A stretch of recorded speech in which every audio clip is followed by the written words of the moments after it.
السلام علیکم۔ بنگلہ دیش کے انتخابات میں بالآخر وہی ہوا جس کی توقع کی جا رہی تھی۔ شیخ حسینہ واجد مسلسل چوتھی بار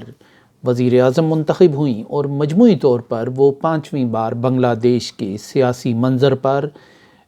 وزیر اعظم کے طور پر ابھر کر سامنے آئیں۔ بنگلہ دیش کے انتخابات جس ماحول میں منعقد ہوئے اس پر بالکل وہ شعر صادق آتا ہے کہ سنجیاں ہو جان گلیاں تے وچ مرزا یار پھرے۔ انہوں نے اپنی سب سے مضبوط مخالف بنگلہ دیش نیشنلسٹ پارٹی اور اس کی سربراہ حسینہ خالدہ ضیاء کے خلاف ایک کریک ڈاؤن کا سلسلہ جاری رکھا، اپوزیشن کے لوگوں کو جیلوں میں ڈالا۔ جماعت اسلامی جو ایک بہت مؤثر جماعت کے طور پر وہاں موجود ہے اس کو کالعدم قرار دیا، اس کے لیڈروں کو پھانسیاں دیں اور پھر انہیں اس کو بین کر دیا۔ اور یوں جو اپنے مد مقابل جو حریف تھے، جو چیلنج کرنے کی صلاحیت اور طاقت رکھتے تھے، ان کو بری طرح انہوں نے کریک ڈاؤن کر کے جیلوں میں ڈال دیا۔ ان کی گرفتاریاں ہوئی، 1.5 درجن کے قریب افراد پرتشدد ہنگاموں میں مارے گئے، 5,500 کے قریب سیاسی کارکنوں کو گرفتار کر دیا گیا اور جیلیں اپنے مخالفین سے بھر دی گئیں، اور حزب اختلاف کی طرف سے ایک ایسی نیوٹرل نگران حکومت کے قیام اور اس کے زیر اہتمام انتخابات کا مطالبہ بری طرح مسترد کر دیا، اور حسینہ واجد نے اپنی ہی حکومت کے زیر انتظام انتخابات کرائے اور بالآخر وہ ایک ایسے کھلاڑی کے طور پر سامنے آئیں کہ جس کا کوئی مد مقابل اور کوئی حریف میدان میں موجود نہیں تھا۔ یوں اس دنگل میں ان کا جیتنا یقینی تھا، اس دوڑ میں، اس میراتھن میں انہوں نے ہی کامیاب ہونا تھا، کیونکہ ان کے مد مقابل کوئی بھی موجود نہیں تھا۔ انہوں نے ایک مصنوعی مد مقابل اور ایک مصنوعی اہتمام کیا اس انتخاب کے جمہوری اس معیار پر پورا اترنے کے لیے، اور وہ تھے حسین محمد ارشاد، سابق بنگلہ دیشی ڈکٹیٹر۔ ان کی جماعت جاتیہ پارٹی تھی جنہیں رام کر کے انہوں نے کسی نہ کسی طور پر انتخابات کے میدان میں کھڑا کر رکھنے کی کوشش کی، اور یوں ایک جمہوریت کی ایک جو رسم ہے، بلکہ رسم کل کہا جائے، وہ انتخابات کے نام پر ادا کر دی گئی۔ اب اس بنگلہ دیش کے انتخابات کا ایک تو داخلی پہلو تھا، لیکن اس کے ساتھ ساتھ بنگلہ دیش بھی اسٹریٹجک اعتبار سے عالمی طاقتوں کے لیے، علاقائی طاقتوں کے لیے بہت اہمیت کا حامل ہو کر رہ گیا تھا، اس لیے وہ ان انتخابات سے الگ نہ رہ سکتے تھے، نہ رہے۔ جو حسینہ واجد ہیں وہ روایتی طور پر ان کو چین کا اور روس کا اور بھارت کا اتحادی سمجھا جاتا ہے، کیونکہ وہ یہ سمجھتے ہیں کہ 1971 میں جو ایک شورش ہوئی تھی، جو تحریک چلی تھی، اس میں امریکہ نے پاکستان کی اسٹیبلشمنٹ کا ساتھ دیا تھا، اور اس میں انہوں نے جو بنگالی قوم پرست ہیں، شیخ مجیب الرحمن ہیں، ان کا ساتھ نہیں دیا۔ اس کے برعکس روس نے اور بھارت نے کھل کر اس تحریک کی مدد کی، جس کے نتیجے میں پھر بنگلہ دیش معرض وجود میں آیا۔ تو اس لحاظ سے روایتی طور پر شیخ حسینہ واجد ڈھاکہ میں بھارت کی دوست، ان کی ایک ترجمان اور ان سے قربت رکھتی ہیں۔ بھارت کی ہمیشہ سے یہ کوشش رہی ہے کہ اس تاریخی رشتے کو جو 1971 میں ڈیولپ ہوا ہے اس کو برقرار رکھتے ہوئے وہ بنگلہ دیش میں اپنا اثر رسوخ بڑھائے، اور پاکستان نے ہمیشہ ایک متبادل پر وہاں بھروسہ کرنے کی کوشش کی اور اس کے ساتھ تعلقات بنانے کی کوشش کی ہے۔ جب BCCI کے وہ فنڈز کا جو بینک تھا اس کا جو جھگڑا چلا تھا، تو اس وقت جنرل اسلم بیگ نے یہ تسلیم کیا تھا کئی محفلوں میں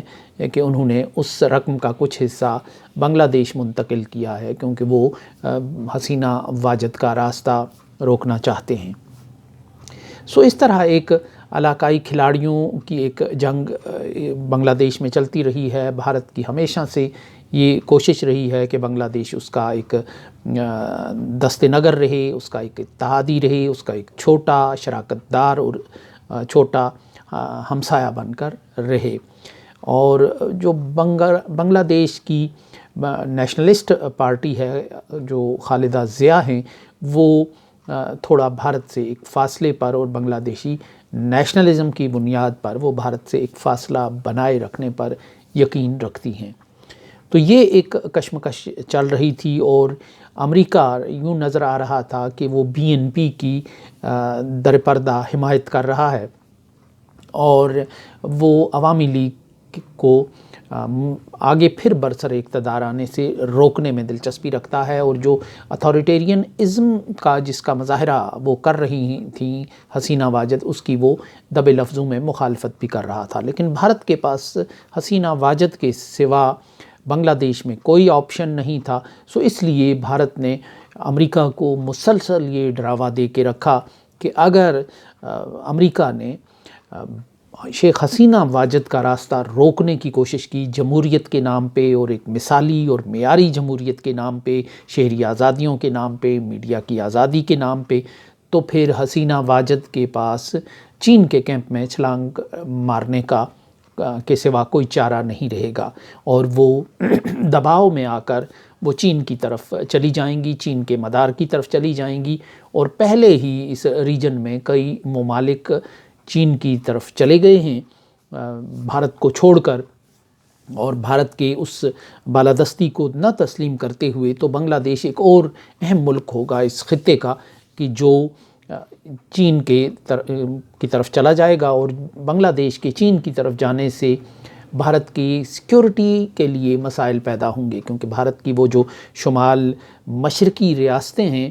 ان کے لیے بنگلہ دیش کی اہمیت بہت ہے، جن کی سرحد بنگلہ دیش سے ملتی ہے، بلکہ بھارت ان ریاستوں تک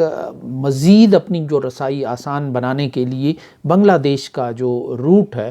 وہ استعمال کرنا چاہتا ہے، اور اس کے لیے ایک منصوبہ بندی اور ایک انفراسٹرکچر تیار کیا ہوا ہے۔ بھارت اور بنگلہ دیش کے درمیان لین دین کا بھی معاملہ ہے، بھارت نے بنگلہ دیش کی معیشت کو سنبھالنے کے لیے قرض بھی دیا ہے، تجارت بھی ان کے درمیان اہم ہے، اور جو کچھ شورش کو ہوا ملتی تھی بھارت کی شمال مشرقی ریاستوں کے اندر، اور کہا جاتا تھا کہ جو ان کے وہ شورش پسند تھے وہ ان کو بنگلہ دیش سے کمک ملتی تھی، وہ بھی حسینہ واجد نے وہ شکایت دور کر دی، اور جو ایک اسلامسٹ کے ابھرنے کا ایک خطرہ بھارت کو رہتا تھا بنگلہ دیش میں کہ اس کے پہلو میں ایک خالص ایک اسلامسٹوں کی بالادستی یا ان کے اثر رسوخ کی حامل ایک ریاست کے طور پر بنگلہ دیش نہ بنے، اس کو بھی حسینہ واجد نے اس مطالبے کو بھی مان لیا، اور باقی جو غیر قانونی جو تارکین وطن تھے جو بھارت میں غیر قانونی طور پر، ان کے خلاف جب کریک ڈاؤن کیا گیا شہریت کے نام پہ اور دوسرے ناموں سے، تو اس پر بھی شیخ حسینہ واجد نے کوئی زیادہ رد عمل نہیں دکھایا، کوئی عملی ایک قدم نہیں دکھایا۔ پانی کے معاملے پر ان کے درمیان ہلکا پھلکا اختلاف موجود رہا، لیکن بہرحال اس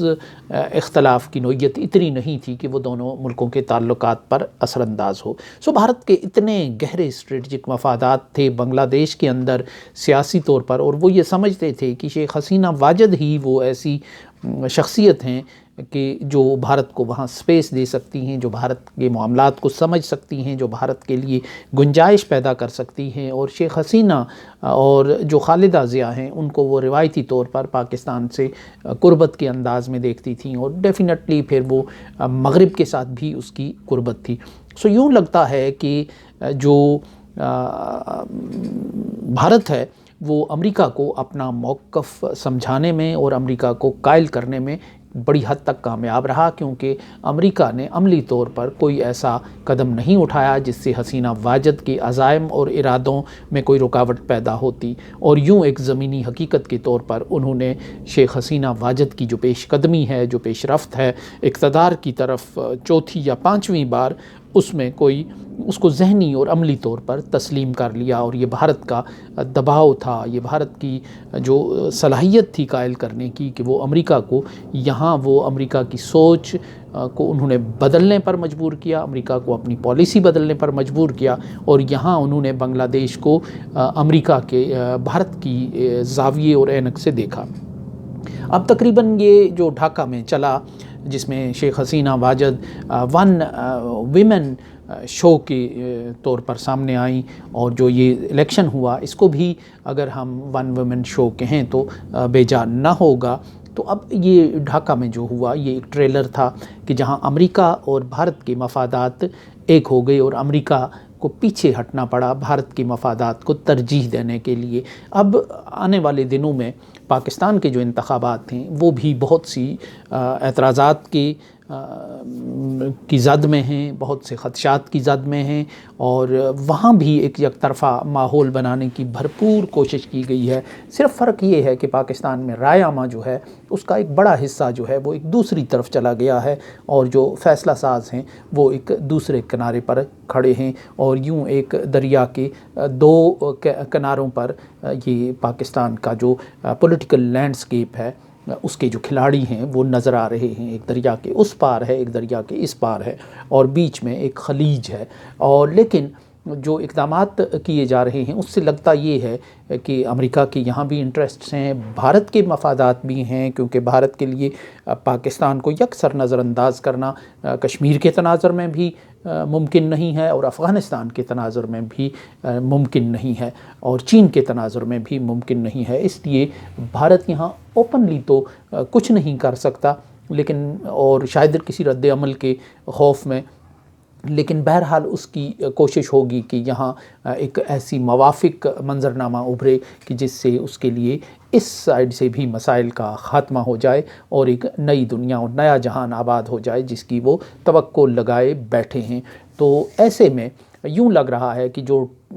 ٹریلر ہے اس فلم کا وہ ڈھاکہ میں چلا ہے، اور یہ اصل فلم جو ہے وہ اسلام آباد میں چلنے جا رہی ہے۔ لیکن